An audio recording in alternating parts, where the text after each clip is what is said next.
thank you for taking the time today. It's a pleasure having you here.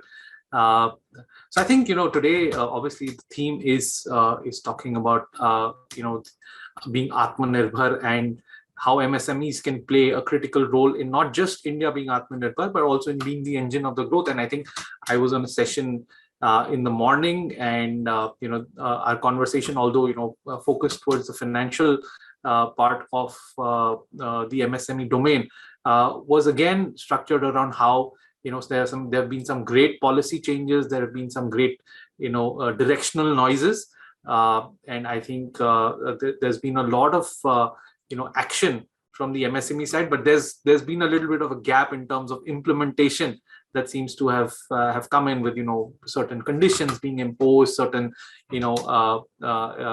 evaluation criteria being put in, which has made it difficult in certain cases, things not working out at all, especially in one theme that came up was the ECLGS scheme, which it's a theme that I want to broach with you as we talk over the next few minutes. But I think to begin with, I'd like to understand what your thoughts are. Like everybody says MSMEs are the great engine that's going to drive India to 5 trillion and beyond. But in your mind, how do you see them as significant? How do you see them contributing to that goal, to that aim that India has? Thanks so much. So, and also thank you to the organizers for having me here. We must understand one thing, that the MSME ecosystem is the most critical backbone as far as the economic growth of any country is concerned. And here, to begin with, a little bit of going back into history and the economic development in other countries is important, wherein China becomes a compulsory reference point, given the fact that China got its act together in early 2000 and ended up accounting for almost 30% of global manufacturing output in 2019, ahead of the United States. And what it did was largely on the backbone and on the strength of its MSME structure. The number of Chinese SMEs today is over 38 million, and each year around 10% is added. This gives jobs to almost 80%. So you're taking care of the employment potential, and you're also looking at productivity. These contribute to 60% of the GDP and account for 80% of the jobs in China. Now, in India, though we had the MSME Act and we created the MSME Ministry in the current shape in which we see it, it's taken some time. We have 1/6 of the global population, but we contribute to only 3.5% of the global wealth. We have around 63 million MSMEs, which employ about 40% of India's non-farm workforce, and our contribution to the GDP is only 30%. So if we look at the fact that the MSME space is vacant in India, most certainly it is. Speakers before me have indicated how much it contributes to India's service output, how much it contributes to its manufacturing output. But unless we look at the full integration of the small businesses with the big businesses, we are nowhere close to understanding what the strength and the power of this sector is. As we speak today, a lot of changes have happened. A lot of focus has come in from the government side as far as this sector is concerned. Primarily, if you look at the current financial year's budget, the finance minister had given a large number of initiatives, both fiscal and otherwise, as far as the sector was concerned. Secondly, the Atmanirbharta. The Atmanirbhar package has been a very big game changer, both in the self-perception of the entire vertical, as also it's panning out. One of the fears we face right now is the restlessness with which we face these policy changes so far as the government is concerned. People say that they could be faster. People say that there are roadblocks. In previous sessions, I've heard people talking about red tapeism. But we have to understand that it takes two to tango. So while you have a sector which is there, you also have a government which is ready to play the game. And government has been constantly playing ball. I'll give you a very small example. There is a rule which the government has about global tender inquiries. And global tender inquiries below 200 crores cannot be international, which means they have to be domestic. In my personal workspace, where I have worked in the Ministry of Railways before I retired, and as I speak with you today, I found that had a significant impact so far as the procurement process was concerned. Willy-nilly, the nurturing of domestic industries had to start. And one way or the other, these start small. You don't end up giving such contracts to big people. You start with smaller entities. You nurture them, you give them developmental contracts, and at the end of the day, you find that you've actually created a business. And one thing is there that we can't deny, that most of the unicorns today, one way or the other, started off as being in the MSME space. So Prasar, all in all, I feel that there is a lot of strength in the sector. Only thing which is there is that we have to look at a few of the inefficiencies, which is preventing the sector from realizing its full potential. No, of course, I think that makes a lot of sense, and I think there are always two perspectives or two lenses to look at it from. I think so. For example, like I said, that there's one key theme that came up even earlier in discussions, which was the ECLGS. Now, I was reading up on it a couple of weeks back, and there was very interesting anecdote that the rate at which the number of companies that are being restructured has actually fallen since January 2021, and one of the factors that it's being attributed to is the ECLGS, right? So I think it's had an impact. I'd like to kind of hear from you what that impact is, but there was a very interesting quirk of any of these restructuring or ECLGS, or especially ECLGS, that for example, it would allow companies that already have debt to be able to take some additional debt without collateral. But there are companies that were doing really well before the pandemic, for example, and had no debt. An equity-linked scheme did come up for that, which didn't take off, which you're well aware of. So actually, while ECLGS has had an impact, and I think from your lens, we'll be able to get a much deeper view on that. But I'd also like to understand your views on how do then we address the problem of these MSMEs who were doing so well before the pandemic that they didn't really need debt, but were hurt by the pandemic, and now they have nowhere to go now. Right. So, I'd love to hear your views on that. Yeah, well, the pandemic has been a bit of a game changer, but let's understand that a lot of the changing of game has happened because some businesses have lost their relevance in a sense. And we talk of hospitality as a very major case, or rather dining, going out. These are all things which have been hit badly. But if we look at it and we look at the data which ECLGS throws out, we find that a lot of the claims have come in from the trading sector, including small kirana shops. Now that's big. I mean, if these were on the verge of getting wiped out, where we thought that they were getting wiped out, actually they have benefited from this scheme. Similarly, you find food processing, you find textiles, you find commercial real estate. These are the real beneficiaries of the ECLGS. Gujarat has led the way in this, followed by Maharashtra, Tamil Nadu, Uttar Pradesh. So as and when awareness is spreading, we are finding there is more and more increased offtake for this. So perhaps one can say, and one can conclude, that this has been one of the biggest support which the sector has seen. There has been natural attrition of businesses, which were perhaps doing very well. I know of these mom and pop boutique stores which have got wiped out totally. But is it because as a human race, we are changing our spending habits? Is it that the industry is moving in a different direction, where the more obvious case in point is a full work from home generation, having a different set of aspirations or needs? Healthcare, for instance, is going up. Ancillary healthcare business, or those MSMEs who are in the healthcare space, would have benefited a lot. This type of data is bound to emerge. But if we look at ECLGS, you give me a number, I'll give you another number. They say that in effect, the scheme has saved livelihood for almost 6 crore families.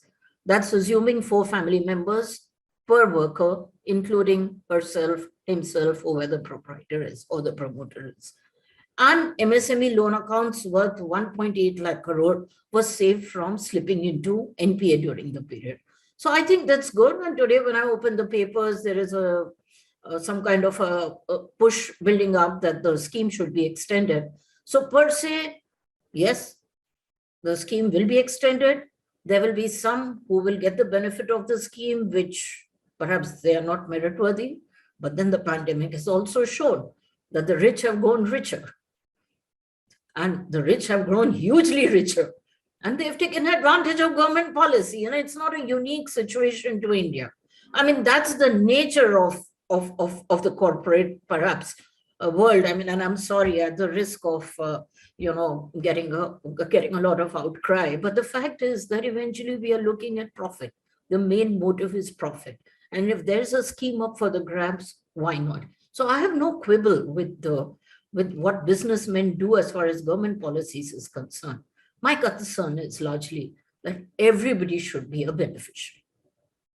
Exactly. And I think, as, in the position that we are from a media perspective, I think there are certain things that we also do need to kind of question, right? So, while the government has taken these great initiatives and, maybe some of the people who were not meritorious enough did benefit from it. I think the larger concern always remains that, were there people with merit that did not have access to it? And I think that's certainly a theme that's come across in a lot of discussions over the past few months, that a lot of companies, a lot of MSMEs that were performing really well haven't had access to any benefit in all the packages that have been announced. And the only way they would have had access is if the government would have taken equity in them through the through one of the sub packages that was announced, but that didn't get moving. So I think those are the areas that I think we worry about. But there are also other things that we believe we should learn, right? China has been a big bugbear for all of us for the past year. For me, personally, it's been much longer, but I think now people are realizing what China is, and the way they've created a difficult world. But they've also internally, for their own own businesses, created some great opportunities to grow. They've created a lot of prosperity. So I think there's a lot I think that we can learn from China, both good and bad, right? What to do well and what not to do, right? So if I were to pose that question to you, right, what can we learn from a government perspective in terms of facilitating businesses, and what are the mistakes that we shouldn't do in order for us to, China and India had economies of the same size in the mid 90s, right? And look where they are today. So how do we get there? What are the lessons that we should learn? I think one of the biggest problems we are facing is lack of adequate dissemination of the government policy down to the person at the grassroots level. And here within the MSME sector, we are aware that there are 3 verticals. And the vertical which is negatively handicapped in all this is your lower end, where your micro industries are concerned. That's where we need to do aggressive positioning of what the government policies are. And for that, we need some kind of an overarching entity which is willing to do that. The advocacy of that. And in a previous avatar, when I was handling the financial sector in some capacity, I also felt that the ignorance of government rules, like we kept on saying, don't share your OTP, yet we still share our OTP. Similarly, government can have lots of policies, but are we taking care that that the other person is aware that these policies have to be, adopted? And that's where, again, in one of the earlier sessions, somebody has said tech plays a very important role. I am quite bullish about the fact that we have been hearing about Geo entering this space in a big way, where it's looking at the MSME-based products. We also need to have certain startups. Again, they can be called MSMEs, whichever way they want to label themselves. But they are the ones who will be the potential unicorns if they just get into an advocacy space. You see, the problem with the MSME is that one size will not fit all, because you have multiple levels and layers of operation. You have somebody doing this kind of business for this kind of regulation. You have this kind of a business, that kind of business. So therefore, advocacy will have to be clearly aligned to ensure that we are able to get the man on the street to know that, hey, if I'm running an agarbatti business, this is my compliance. And the way the revolution has happened, that we are all aware, and through COVID, everybody, half the people I meet, I mean, when I go to do my field trips, I find a lot of people know their Aadhaar card on the, I mean, like the way I got to know my PAN number. People are able to, younger generation mouths it, it's 282 something, blah, blah, blah. Why? Because this awareness is coming. There is a revolution happening out there. Only thing which we need to do is advocacy, and that advocacy is critical in the next 6 months. It has to be an organic advocacy. It can't be something, that is the difference between India and China. India is very strong on democratic traditions, and Indians are large enough not to look at enforcement by being forced to, adopt it, but alternatively learning by experience. So a body is required, some kind of an overarching body, something which will indulge deeply into advocacy and perhaps move away from the urban sector to the rural areas or to the micro-based industries. And that's where the game lies. But let me tell you, your unicorns lie in this sector. All the unicorns we are seeing in India, they're all coming from the MSME sector, and they have really changed the way we look at in Indian industry. So absolutely, I think that's a fascinating insight, and I think absolutely true as well. I think we are running out of time, so I just have one more question for you. But before that, I think very interesting theme on compliance, right? So while, like you said earlier, the two must do the tango, right? But on compliance, I think it's very important that the government follows follows in the footsteps of countries that really have true ease of doing business and have a single window compliance for all businesses, rather than business having to run. I saw a very alarming figure which said that if you are a GST business across all states, you have 13,500 compliance events in a year. So I think that's something that's very difficult for people to do, right? But nevertheless, I think maybe one day we'll be heard. But I think before we wrap up, Mr. Das, I think one quick question that I wanted to ask you about is about the CGT MSc, right? What can we do to address them, to strengthen them, in order to create better support for MSMEs? I know it's a very pointed, short question, but I think that's one area that's been quite unexplored. And what do you think we can do there? Well, I'll agree with you that the CGT MSc needs to be restructured, and restructured fast. It's been around for 2 decades almost, and it's got a 55% plus recovery rate. It's got a low portfolio delinquency, so it's a good. It's got a good base to it. But somehow, for some reason, it's not popular. It's just not popular. So perhaps what we need to do is to have a few structural reforms within the scheme. And also we need to have digital platforms in place which eliminate the manual interference, and we are able to get end-to-end dynamic solutions. I mean, it sounds like English to you and to me right now, but I know, there's a plan behind what I'm saying. This scheme is the one which has to come into the forefront, because ECLGS will have its own life, even if it's extended for a year or 2 years. But the real scheme, which will be the game changer, will be the CGT MSc. One last word, if you permit me, half a minute.